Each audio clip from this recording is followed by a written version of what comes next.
Good morning friends and welcome to the pre-market view. US markets were marginally up as we had Q1 GDP data which came in at about 2.5% versus expectations of 3.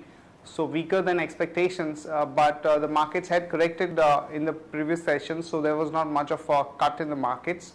European markets in fact were down almost about 1% across the board, and since most of the data points coming out from Eurozone are not positive, the probability of a rate cut there is very high, and that could happen on Thursday.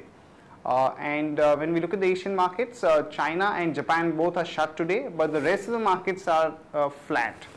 And in terms of flows, friends, FIs were net biased in the cash market to the tune of about 240 odd crore, and the domestic institutions were sellers to the tune of about 345 crore.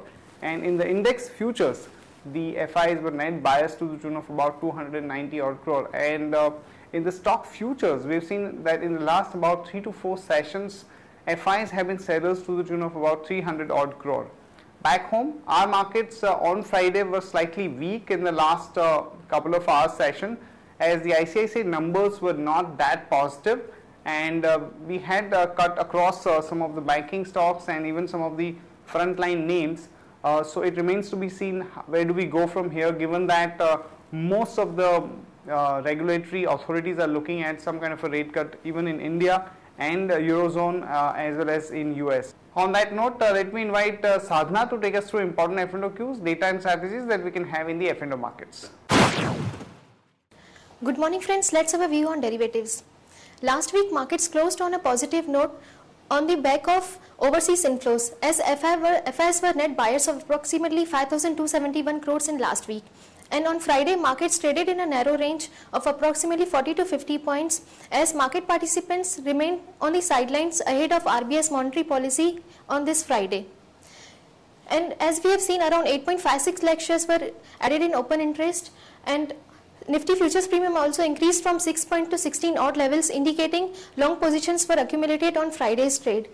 And put call ratio also stands at 1.05, which indicates put option has added good number of accumulation in open interest, as we see in the strikes of 5,800 and 5,900. Simultaneously, if we see call option also 5,800 strike followed by 5,900, seen a good number of accumulation in open interest. And on intraday basis, one can go short with a stiff resistance of 5920 levels, and from intraday perspective, one can go long on Levy's with a stop loss of 1053.75, and one can go short on Opto circuit with a stop loss of 61.10. Thank you. Here are the important news and events that we are tracking today. First of all, HUL would be announcing their numbers, and the market expects a net profit of about 760 crore.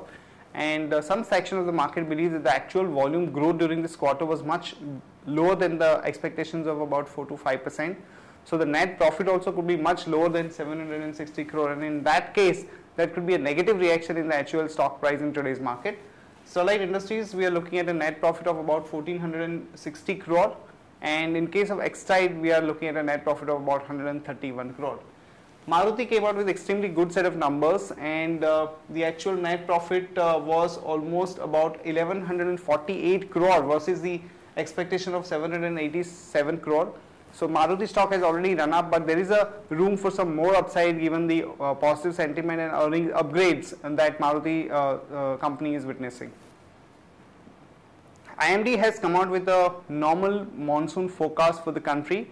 Though these are early days, this is definitely a bit of a sentiment booster for the country as a whole.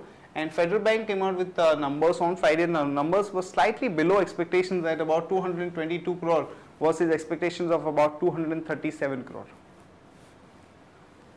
In an important development, RBI is going to be meeting today to ease or relax the ECB norms for the infra and telecom and port companies. This is essentially to improve the capital inflows into the country, which have actually dried up over the past few quarters. And Finance Ministry and RBI officials are going to be meeting today, and will have some clarity on that in a day or two. In an important development, Motilal Oswal has announced a buyback of about 7.5 million shares at about 90 rupees per share.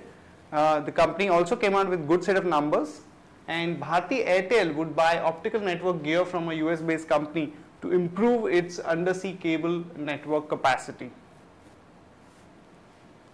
And in case of SK's microfinance, there has been a huge amount of buying by the FIs over the past few days, and the total amount is about 380 crore, and the total FI stake in the company has gone up to about 36%.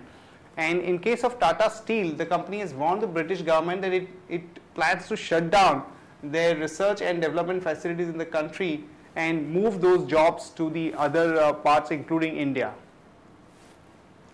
BHEL has received an order of about 4,051 crore from Odisha Power Generation Corporation. So one can go long on BHEL with a stop loss of 185 and a target of about 195 to about 199.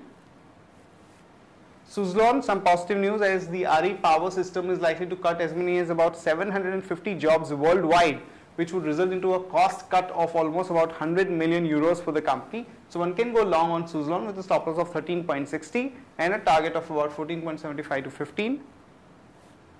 Reliance, some negative news as oil regulator DGH wants Reliance Industries to give up 86% of its KG-D6 gas block area, including 8 gas discoveries that they have made, which is worth about $5 billion.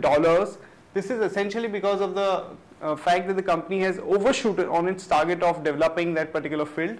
So one can short Reliance with a stop loss of 809 and a target of about 769 to about 753. That's it from all of us, friends. Have a great trading session and see you tomorrow at the same time.